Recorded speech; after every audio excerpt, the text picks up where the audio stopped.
Europe 1945. L'armée allemande recule de plus en plus profond dans les terres, en Allemagne, jusqu'à Berlin. Hitler se suicide le 30 avril dans son bunker, laissant le pouvoir à l'amiral Karl Dönitz. Les redditions se multiplient sur tous les fronts et Berlin capitule le 2 mai 1945 devant l'armée soviétique. Le 7 mai, une cérémonie se déroule au quartier général américain à Reims, en France, en présence des représentants de l'armée allemande et des Alliés. Le lendemain, le maréchal Wilhelm Kietzel signe à nouveau l'acte de capitulation, cette fois au quartier général soviétique à Berlin, mettant fin à la Seconde Guerre mondiale en Europe.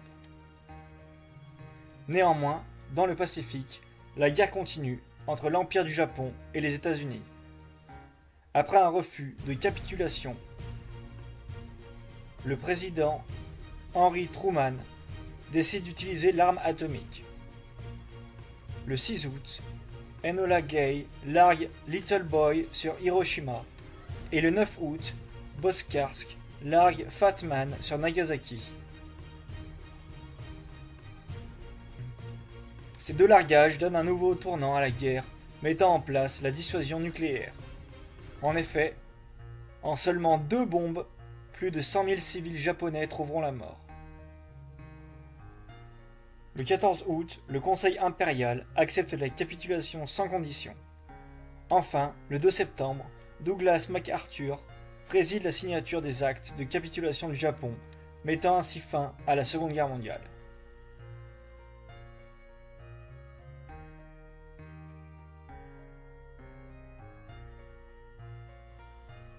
Dès 1947, l'alliance entre les vainqueurs est rompue et les deux blocs militaires et idéologiques se constituent autour d'une part des États-Unis et d'autre part de l'Union soviétique.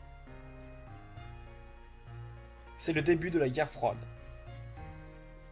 À partir de ce moment, le président américain Truman annonce son intention d'endiguer l'expansion soviétique en Europe. C'est la doctrine du containment. En 1949, les soviétiques possèdent l'arme nucléaire. S'ensuit la course à l'armement, ainsi que la course à la conquête spatiale.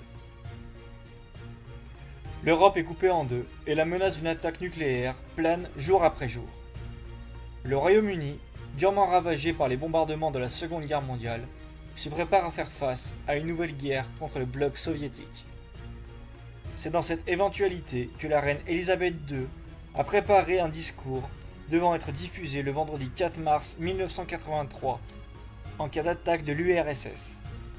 Ce discours vise à préparer le pays à l'épreuve de la Troisième Guerre mondiale. Ces mots sont: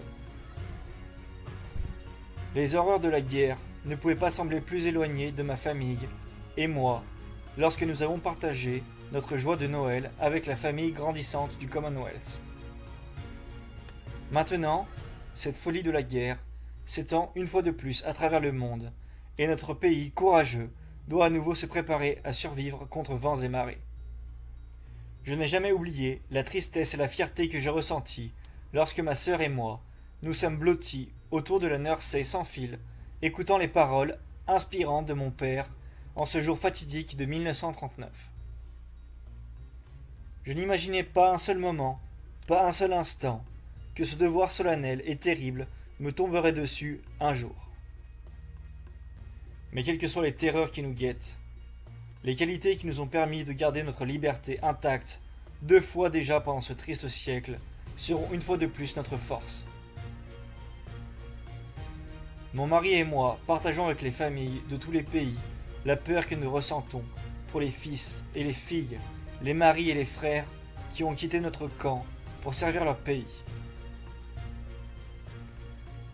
Mon fils bien-aimé Andrew, en ce moment, est en action avec son unité et nous prions continuellement pour sa sécurité, ainsi que pour la sécurité de tous les militaires et les femmes à la maison ainsi qu'à l'étranger. C'est ce lien étroit de la vie de famille qui doit être notre plus grande défense contre l'inconnu. Si les familles restent unies et résolues, en donnant refuge à ceux qui vivent seuls et sans protection, la volonté de survie de notre pays ne peut être brisée. Alors que nous luttons ensemble pour combattre le nouveau mal, prions pour notre pays, et les hommes de bonne volonté, où qu'ils soient. Que Dieu vous bénisse tous. Heureusement, ce discours ne sera jamais diffusé, évitant ainsi une nouvelle guerre frontale entre différentes puissances, ainsi qu'une guerre nucléaire. Le 9 novembre 1989, la chute du mur de Berlin résonne comme les prémices de l'effondrement de l'URSS. Mais ça, c'est une autre histoire.